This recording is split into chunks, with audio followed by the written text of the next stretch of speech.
Assalamualaikum warahmatullahi wabarakatuh. Kembali lagi bersama channel Obor Malam. Kali ini saya masih akan melanjutkan cerita dari akun Viendut dengan judul Gaun Pengantin Berdarah. Oke, langsung aja ke ceritanya. Aini berdiri menatap Afgan. Wanita itu sangat marah. Teriak wanita itu menghempaskan tubuh Afgan. Meski sudah terbanting kuat, pria itu bangun lagi dan langsung membacakan doa-doa. Hingga tubuh Aini terbang ke udara dan terhempas ke lantai.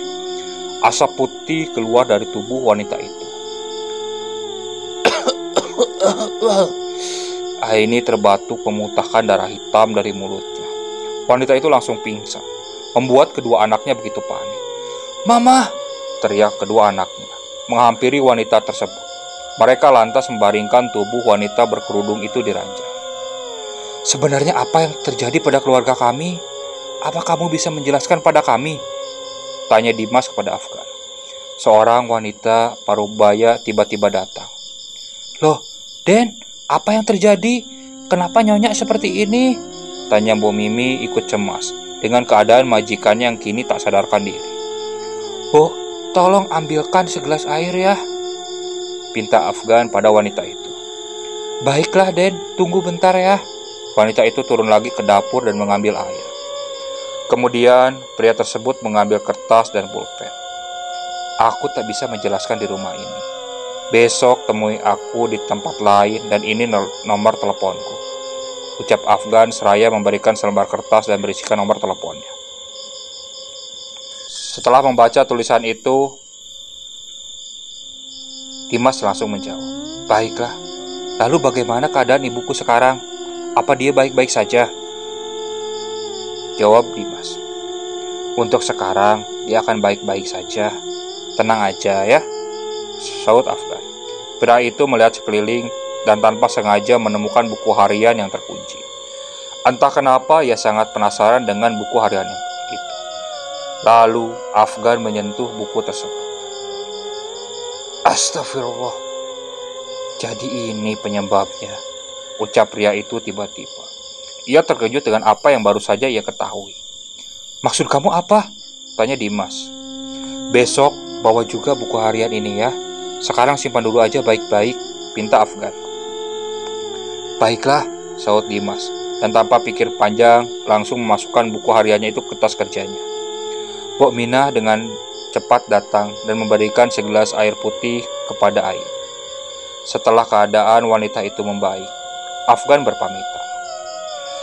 Besoknya setelah bekerja, Dimas dan Afgan bertemu sesuai janji. "Mana buku harian itu?" tanya Afgan. Dimas mengeluarkan sebuah buku dari tasnya. "Ini," Afgan mengeluarkan segembok kunci dari dalam tas. "Astaga, dari mana kamu dapetin kunci sebanyak itu?" ujar Dimas merasa heran. "Temanku kerja di tempat pembuatan kunci, jadi aku cuma pinjam sampelnya aja," saut pria yang masih sibuk mencari kunci yang pas untuk buku hariannya tersebut. Akhirnya ia menemukan kunci yang pas, dan terbukalah gembok yang mengunci buku diarinya itu. Lalu pria itu mulai membaca buku itu, membalik halaman demi halaman. Setelah membaca apa yang tertulis di sana, buku itu berisi perjalanan cinta Suhadi sebelum ia berumah tangga dengan Aini. Saat Suhadi masih muda, ia jatuh hati pada seorang wanita dari desa lain yang bernama Dewi. Namun, ayah wanita itu tidak merestui hubungan mereka. Kalau Suhadi belum bekerja dan bukan orang kaya, maka Suhadi berpura-pura menjadi pemilik perkebunan teh di desanya, agar hubungannya tetap direstui oleh ayah dari wanita itu. Akan tetapi, suatu hari, ayah dari Dewi tahu bahwa Suhadi berbohong tentang kepemilikan kebun teh itu. Dewi dipaksa menikah dengan orang lain. Tetapi wanita itu kabur dengan bantuan Suhadi. Mereka berdua lari dan masuk ke hutan. Hujan lebat disertai petir membuat mereka berdua harus singgah di sebuah gubuk kecil di tengah hutan yang tak berpenghuni. "Terima kasih sudah menolongku, Mas," ujar Dewi. "Aku tak akan pernah meninggalkanmu sendirian, Dewi. Aku begitu mencintaimu," balas Hadi. Mereka akhirnya terbawa suasana dan melakukan hubungan yang tak layak untuk dilakukan oleh sejoli yang belum berumah tangga. Di tengah malam yang sunyi, Hadi terbangun karena mendengar beberapa suara. Ternyata itu adalah orang suruhan dari ayahnya Dewi untuk mencari wanita itu. Suhadi kesulitan melawan karena kalah banyak. Pada akhirnya, ia dihajar habis-habisan.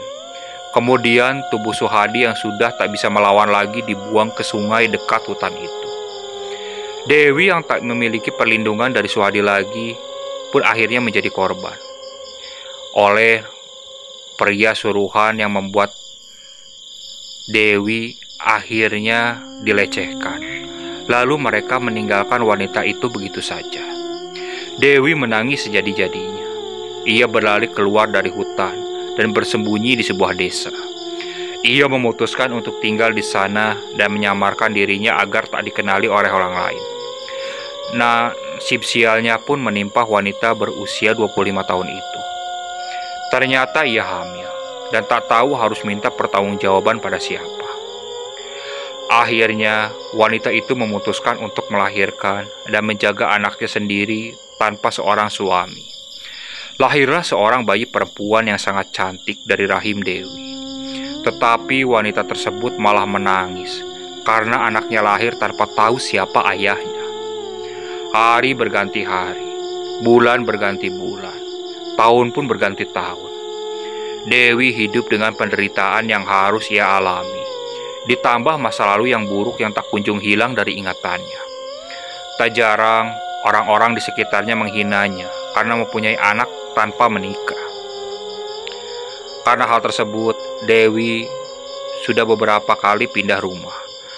Namun di sekian kalinya, akhirnya ia menetap di salah satu desa dan berjualan sayur di pasar untuk bertahan hidup.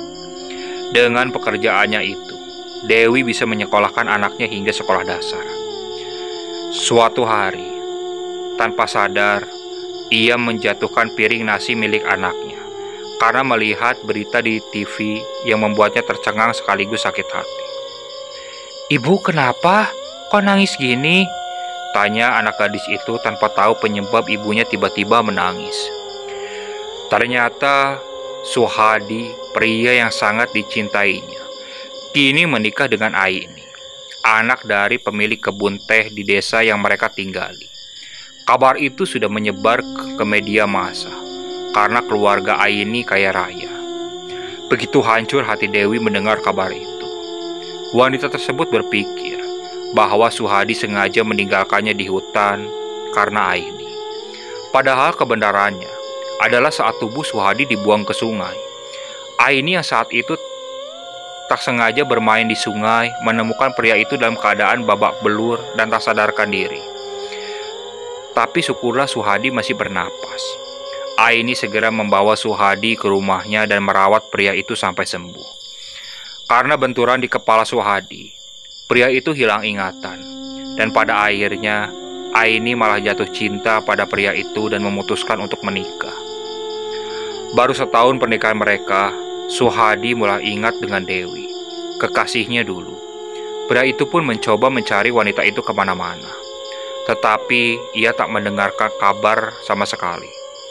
Hingga pria itu menulis sebuah kisah dalam buku hariannya ini. Berharap suatu hari nanti, Dewi atau keluarganya bisa mengetahui apa yang terjadi sejak dulu. Namun ternyata tidak untuk Dewi. Wanita itu sangat marah dan juga sedih karena pria itu hidupnya sangat menderita.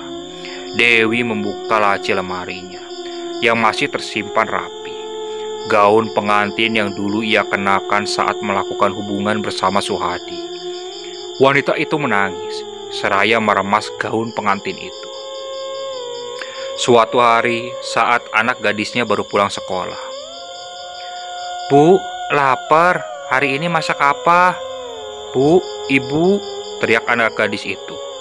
Namun ketika ia melihat ke dapur, ia kaget melihat ibunya tergantung di atas dapur dengan mengenakan gaun pengantin. Dewi meninggalkan sebuah kertas yang bertuliskan alamat di mana orang tua Dewi tinggal. Dan juga sebuah surat bahwa ayah dari anaknya adalah Suhadi, pria yang sering muncul di TV karena menikahi anak orang kaya itu. Anak gadis itu nangis dan bingung harus berbuat apa.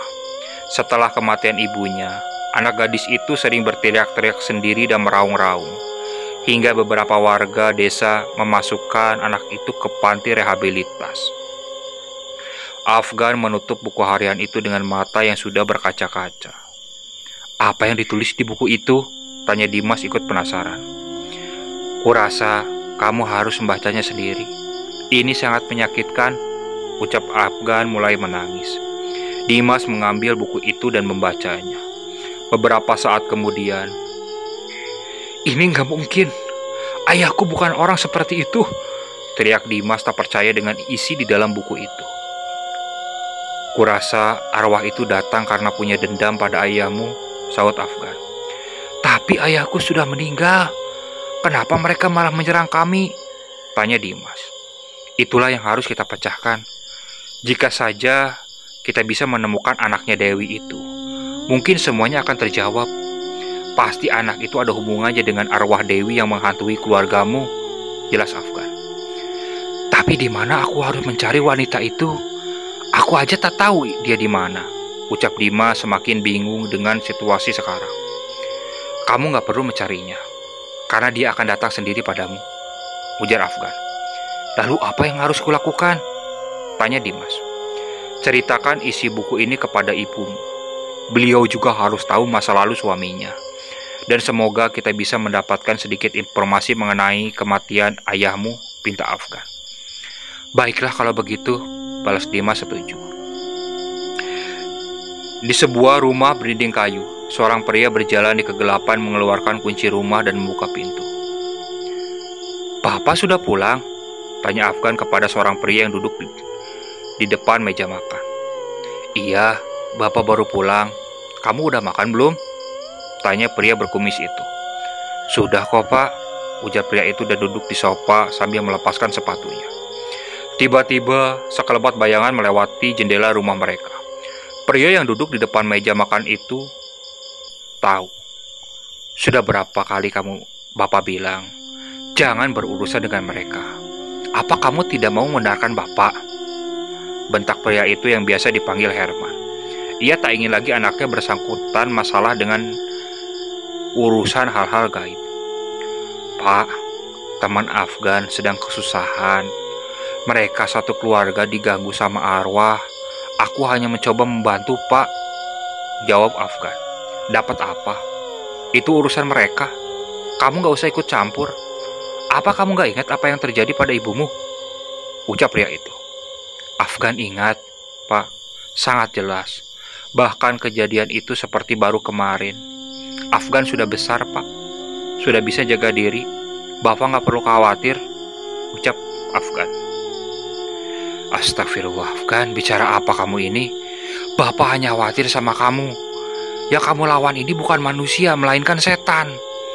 Mereka itu bisa membunuhmu, nak," ujar pria itu khawatir dan kecewa, apalagi setelah sang anak membentak. "Afgan ngantuk, mau tidur," ujar Afgan dan lalu bergegas masuk ke kamar. Ayahnya nampak sedih dan menghela napas. Ia begitu takut kalau anaknya akan bernasib sama seperti istrinya. Di tempat lain di rumah Aini, wanita itu baru selesai membaca buku harian milik suaminya. "Astagfirullah, kenapa bisa seperti ini?" isak wanita itu tak percaya. "Jadi Papa gak pernah cerita masalah ini ke Mama?" tanya Dimas. "Gak pernah, sayang. Mama malah baru tahu setelah baca buku ini," sahut Aini masih dengan isak tangisnya. "Apa Mama tahu tentang keluarganya Dewi?" tanya Kata Afgan dia punya anak perempuan juga, ujar Dimas. Tunggu. Sepertinya Mama ingat sesuatu. Dulu saat Mama hamil kamu, ada seorang anak gadis datang. Dia berteriak-teriak memanggil papamu. Dia ingin sekali bertemu, tapi para tetangga di depan rumah mengusir anak gadis itu. Mereka bilang dia hanya pengemis Dan saat itu kami semua sibuk karena acara syukuran 7 bulanan kehamilan Mama. Jelas Aini setelah berhasil mengingat kejadian yang bisa menjadi petunjuk buat mereka. Apa Mama mengingat wajah gadis itu? Tanya Dimas. Dia berkulit putih tapi sedikit kotor karena mungkin hidup di jalan. Entah bagaimana nasib wanita itu, gumam Aini. Lalu ia meletakkan buku hariannya di atas meja. Ya udah, Mama istirahat dulu aja, ya, ucap Dimas lantas pergi dari kamar itu. Ya udah, Mama istirahat ya sayang ya. Saat Aini bersiap tidur. Di tengah malam, saat Aini tertidur lelap, sebuah tangan menarik buku harian milik Suhadi. Dinda keluar kamar untuk mencari makan.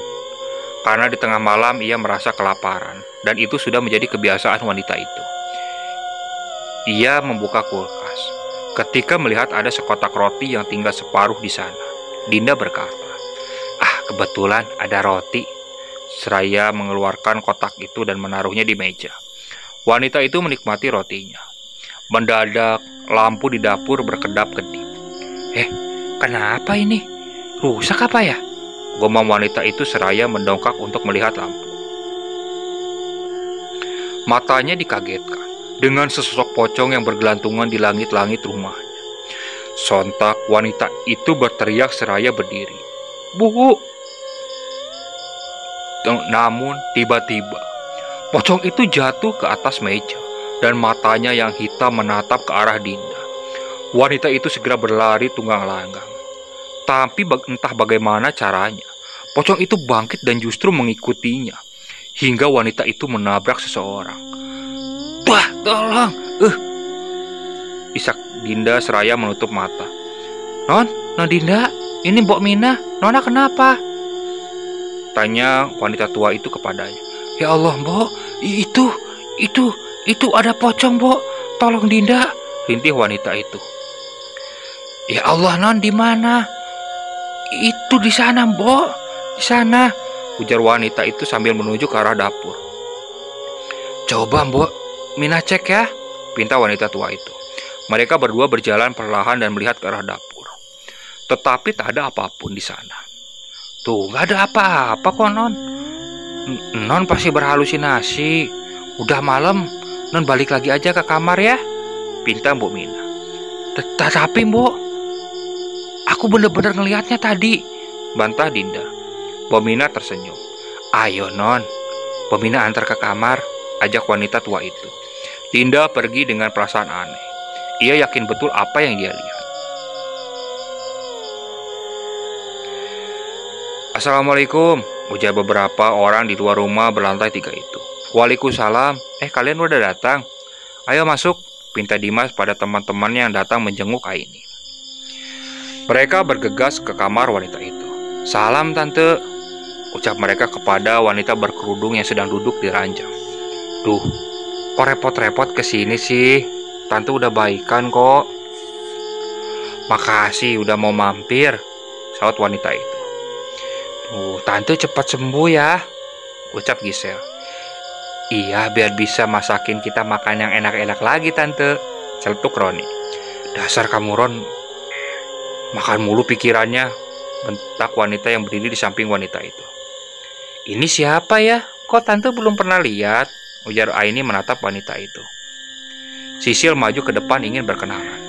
Nah, mas saya Sisil, tante, asisten manajer di perusahaan Dimas, ucap wanita itu berkenalan.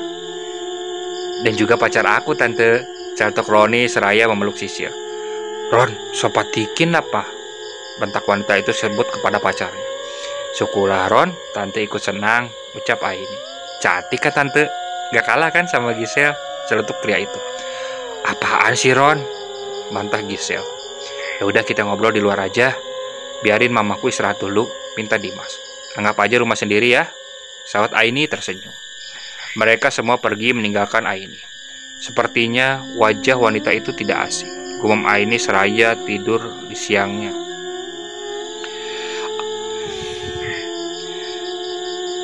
Sementara di tempat lain, ada seseorang yang memakai jas hujan sedang menggali kuburan.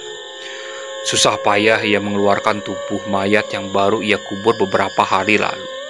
Kemudian ia mengembalikan tanah itu seolah tak terjadi apapun dan tanpa rasa takut. Orang tersebut menggendong mayat berbalut kain putih itu dan segera membawanya ke suatu tempat.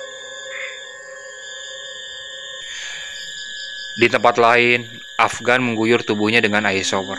Bayangan wajah Dinda terlintas di benaknya. Pria itu mematikan air showernya. Dah, kenapa sih aku jadi mikirin tuh cewek terus? Aneh nih, gumam pria itu, seraya mengusap-ngusap rambutnya. Afgan keluar dari kamar dan sudah siap pergi ke kampus. Ayahnya sudah selesai masak dan menaruh sepiring bubur untuk anaknya. Namun, Afgan justru tak selera makan dan langsung memakai sepatu. Apa kamu masih marah dengan perkataan bapak semalam? Tanya pria itu. Enggak kok pak, udah biasa, ujar Afgan daftar. Terus kamu kenapa nggak makan? Omongan bapak jangan diambil hati ya. Bapak ngelakuin itu demi kamu juga. Jelas pria itu ingin sang anak mengerti. Afgan menghela napas dan akhirnya memakan bubur yang dibuat ayahnya. Pria itu tersenyum puas. Herman pun beranjak memakai sepatu dan hendak berangkat kerja sebagai satpam di salah satu komplek perumahan. Mendadak, sesosok wanita bergaun pengantin itu sudah berdiri tegak di rumah pria itu. Astagfirullah, kenapa arwah itu selalu ngikutin anakku? Gumam Herman. Meskipun arwah itu kini tak menyerah dan hanya diam dengan tatapan menyeramkan. Tapi tetap saja, Herman dan Afgan harus berwaspada. Kenapa pak? Ada apa pak? Tanya Afgan. Hati-hati Gan, sepertinya mereka mengincarmu. Jika ada apa-apa segera telepon bapak ya, ucap pria itu seraya menepuk bahu anaknya. Rasa khawatirnya masih bersemayam di dalam hatinya. Iya pak, balas Afgan. Herman kembali ke dapur untuk mengambil sebotol garam, lalu menyebarkannya di sekeliling rumah. Ia tak ingin makhluk tersebut masuk ke rumah. Setelah itu, mendadak sesosok wanita berbaju pengantin itu menghilang dari sana. Afgan, apa wanita berbaju pengantin itu yang selalu mengikuti temanmu? Tanya bapaknya tiba-tiba. Dari mana bapak tahu? Tanya Afgan balik bertanya. Ia sekarang menjadi penasaran seperti bapaknya tahu sesuatu. Arwah itu menyimpan dendam yang sangat besar. Dia bukan tandinganmu. Bapak khawatir sama kamu, ujarnya pria itu memperingatkan. Bapak jangan khawatir, aku akan melawannya dengan tanganku sendiri, ujar Afgan bersemangat dan penuh tekad. Akan tetap saja, kamu harus berhati-hati, ngerti? Ucap ayahnya lagi. Afgan mengangguk dan segera bergegas pergi ke kampus. Di kantin kampus, Dinda dan Lala duduk bersemayam sambil bercerita tentang kejadian yang sebelumnya dialami oleh Dinda. Serius kamu, Din? Jadi Afgan punya kekuatan seperti itu? Tanya Lala merasa tak percaya. Iya, dia juga yang nolongin ibu aku kemarin, saut Dinda. Padahal dulu waktu kami satu SMA. Tapi aku gak pernah tahu kalau dia bisa ngelihat hal-hal kayak gitu. Serem juga ya, cibir Lala. Saat istirahat, Dinda menemui Afgan yang sepertinya biasa sedang duduk di bawah pohon. Kamu suka banget duduk di sini ya? Tanya Dinda mengagetkan Afgan. Oh, kamu, ujar pria itu. Ini sebagai ungkapan terima kasihku, ucap Dinda menyodorkan minuman. Makasih ya, saat pria itu dan tersenyum. Boleh aku duduk di sini? Tanya Dinda. Duduk aja, ini untuk umum kok, jawab Afgan dan kini bersama mereka duduk di bawah pohon. Gimana keadaan ibumu sekarang? Tanya pria itu. Oh, ibuku sudah agak baik kan? Makasih ya atas bantuannya, ujar Dinda. Mendadak beberapa tetes darah menetes di dahi Dinda. Wanita itu merasakannya dan memegang tetesan darah itu. Darah apa ini? Ucap wanita itu dan melihat ke atas pohon. Afgan juga ikut melihat. Terlihat sesosok wanita yang memakai gaun pengantin itu tertawa sambil melepaskan kepala dari tubuhnya. Ah! Teriak Dinda merasa ketakutan. Sosok itu melemparkan kepalanya menuju ke arah mereka berdua. Afgan segera menarik tangan Dinda. Ayo pergi dari sini. Mereka terus berlari menghindari kejaran kepala wanita itu. Lalu akhirnya kepala itu menggigit kaki Afgan. Ah! Rintih pria itu karena kesakitan. Dinda segera mengambil apa yang ada di dekatnya dan melemparkannya ke kepala itu. Tiba-tiba saja kepala itu terbang seraya menatap Dinda. Lidah dari kepala itu seakan keluar dan menikmati darah yang dihisap dari kakinya Afgan. Lalu kepala itu segera menuju ke Dinda dan ingin menggigitnya. Afgan dengan segera melepaskan jaketnya dan langsung membungkus kepala itu. Lalu pria itu berdoa dan membuat jaket itu terbakar. Tubuh tanpa kepala itu pun langsung ikut lenyap. Dinda membawa Afgan pergi ke ruangan kesehatan. Wanita itu dengan sabar mengobati luka pria tersebut, karena bagaimanapun juga ia merasa semua kejadian tersebut karena dirinya. Sakit ya? Maaf ya, karena membuatmu terluka seperti ini, ujar wanita itu sambil menangis. Maksudmu apa? Ini bukan salahmu kok. Iya, aku tahu, tapi arwah itu kan mengincarku. Harusnya aku yang terluka, bukan kamu, teriak isak wanita itu. Afgan dengan lembut menghapus air mata yang berlinang di pipi Dinda. Wanita itu terhentak dan langsung menatap pria itu. Aku ikhlas ngebantu kamu, ya. Udah, kamu tenang, gak usah nangis ya. Dinda lalu tersenyum. Terima kasih. Udah mau terus membantuku. Lalu Afgan berbaring sebentar di ranjang. Dinda melihat Afgan berbaring lalu meninggalkannya dan berpikir mungkin Afgan butuh beristirahat. Setelah Dinda keluar, wajah Dinda masih terbayang-bayang di kepala Afgan. Aduh, kenapa nih aku nih? Apa aku lagi jatuh cinta ya? Kok kebayang terus wajah Dinda?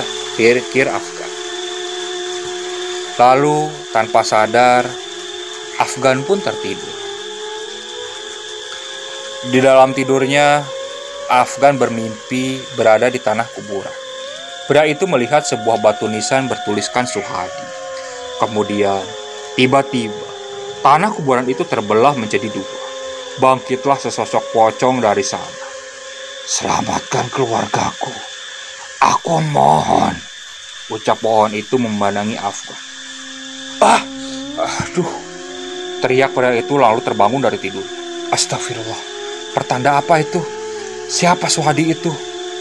Sepertinya aku pernah dengar nama itu, gumam Afgan. Suatu hari di rumah Aini, anak-anaknya belum pulang semua. Wanita itu sedang menyiram bunga di halaman belakang. Hari itu juga Mbok Mina sedang pulang ke kampung karena anaknya sakit. Suara apa itu? Gumam Aini dan melihat ke semak-semak di samping halaman rumahnya. Tak terlihat ada apa-apa.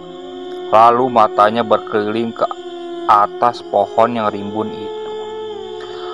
Astagfirullah, ucap wanita itu setelah melihat sesosok wanita bergaun pengantin sedang duduk bertengger di ranting pohon itu.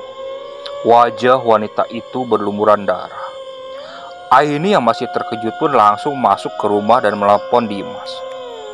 Dimas yang mendapatkan telepon dari ibunya itu ikut cemas dan bergegas pulang. Aini duduk sendiri di ruang tamu. Tangannya berkeringat.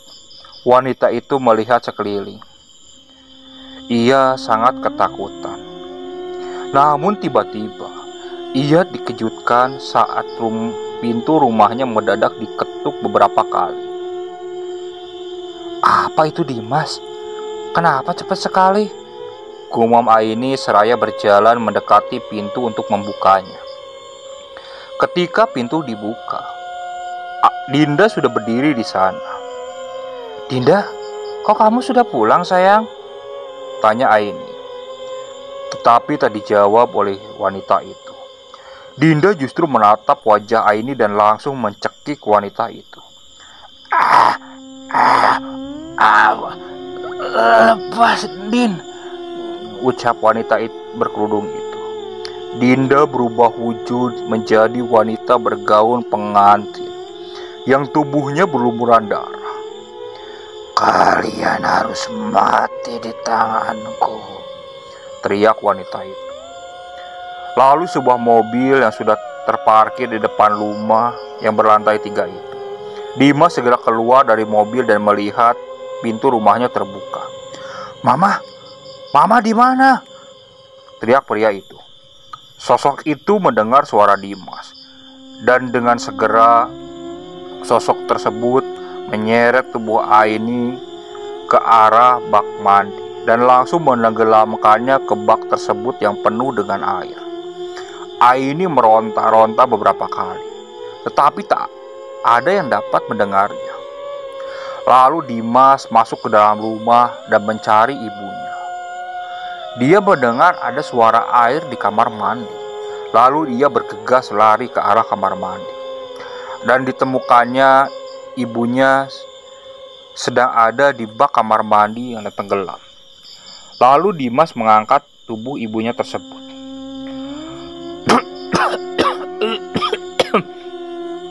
Aini memuntahkan air yang masuk ke mulutnya. Mama gak apa-apa," ucap Dimas. "Mama gak apa-apa, Dimas," ucap Aini. Sementara di tempat lain di kampus, Afgan mencari Dinda yang sedang duduk berbicara dengan Lala. "Din, bisa bicara sebentar?" pinta pria itu. Iya, bisa kok. Bentar ya, La," ujar Dinda dan pergi mengikuti Afgan. "Bisa aku ikut denganmu sore ini? Kurasa akan ada sesuatu yang terjadi," ujar pria itu. "Maksud kamu apa?" tanya Dinda yang masih bingung. "Aku baru ingat kalau ayahmu bernama Suhadi, bukan?" Dinda mengangguk. "Semalam beliau mendatangiku dan meminta untuk menyelamatkan keluarganya. Aku tak tahu apa maksudnya, tapi aku yakin akan terjadi sesuatu," jelas pria itu. "Baiklah, aku akan membawamu ke rumahku," saut Dinda. Kemudian Afgan mengirim pesan kepada ayahnya bahwa ia akan pulang terlambat. Ia harus pergi ke rumah temannya untuk mengurus sesuatu. Pria itu meninggalkan alamat rumah Dinda di ujung pesan kepada ayahnya tersebut. Herman begitu membuka pesan dari anaknya langsung merasa cemas dengan keadaan anaknya. Namun ia harus masih bekerja. Saat ini ia hanya bisa berdoa untuk keselamatan anaknya itu. Kembali di rumah Aini. Di kamarnya, Aini kini terbaring lemas dengan baju basah yang belum diganti. "Bu Mina kemana sih, Ma? Kok gak jagain Mama?" ucap Dimas. "Bu Mina pulang kampung pagi ini. Mama lupa ngomong sama kamu, sayang," jawab Aini. "Mama gak kenapa-napa kan?" ujar Dimas. "Kenapa Mama bisa ada di kamar mandi?" "Arwah itu datang lagi. Dia mencekik Mama dan lalu menceret Mama ke kamar mandi. Setelah sampai di kamar mandi, dia menenggelamkan tubuh Mama ke dalam air," ucap wanita itu. "Astagfirullah. Sebenarnya apa sih yang diinginkan arwah itu?" "Mama sekarang gak usah khawatir ya. Dimas akan jaga Mama di sini. Sekarang Mama ganti baju dulu ya," suruh Dimas. Wanita itu mengganggu. Mendadak terdengar suara dari bawah. "Kak, Ma, kalian di mana?" teriak Dinda. "Ada apa, Din? Kenapa teriak-teriak?" tanya Dimas. "Kok lantainya basah, Kak? Ada apa ini?" Dimas membawa adiknya keluar dan menceritakan kejadian tadi. "Ya Allah, Kak, terus Mama sekarang gimana?" "Mama lagi ganti baju. Sekarang bentar lagi kok keluar," ucap Dimas. "Oh iya, Kak, Afgan ada di bawah. Dia mau ngomong sesuatu sama kita semua," ujar Dinda. "Ya udah, ayo kita turun," saut Dimas dan bergegas turun. Dinda membuatkan minum untuk mereka semua. Aini pun sudah ikut turun bergabung bersama mereka. "Diminum dulu tehnya, Gan," pinta Dinda. seraya menaruh secangkir teh hangat ke depan pria itu. "Iya, makasih," sahut Afgan. "Nah Afgan, jadi benar akan terjadi sesuatu pada kami semua?" tanya Aini penasaran. "Iya tante, firasat saya mengatakan seperti itu," sahut Afgan. "Mungkin aja kejadian tadi sore ada kaitnya dengan firasatmu," ucap Dimas tiba-tiba. "Maksudnya?" tanya Afgan yang belum diberitahu. "Saat aku pulang tadi, aku menemukan mamaku di dalam bak air. Seseorang sengaja menenggelamkannya," ujar Dimas. "Ya Allah. Terus sekarang bagaimana keadaan ibu?" ujar Afgan. "Sekarang udah baik-baik aja. Cuman ibu masih takut kalau arwah itu datang lagi," ucap Aini. Ketika Aini baru selesai berbicara, pintu rumah tiba-tiba terbuka dan wanita berbaju pengantin itu sudah berdiri di sana. "Siapa itu?" ucap Dimas. "Berdiri kalian di belakangku, tetap di belakangku," pinta Afgan. Dari belakang wanita itu ada seorang pria berjalan mendekat. "Papa?" panggil Dinda. "Tahan Din, itu bukan papamu. Itu arwah yang disuruh seseorang untuk mengganggu keluarga ini," ujar Afgan. "Lalu siapa yang mendaliin mereka?" tanya Dinda. "Itu aku yang tidak tahu." Wanita bergaun pengantin itu menatap mereka semua. Lalu ia menarik kepalanya dan mematahkan lehernya. "Malam ini kalian semua harus mati," ucap wanita itu. Suhadi mengeluarkan lidahnya yang panjang dan juga kuku tangannya yang tajam. Mereka berdua segera mendekati keempat orang tersebut. Dimas, Aini, Dinda, dan Afgan mencoba melari dari kejaran mereka. Afgan berdoa dan membuat arwah itu sedikit terpental. Kepala wanita itu lalu berterbangan ke langit-langit, seraya mengeluarkan gigi taringnya seakan mencari mangsa. Lalu dengan cepat, kepala itu menyerang Afgan. Dengan sigap, Afgan menangkis kepala itu, hingga beberapa kali kepala itu menyerangnya.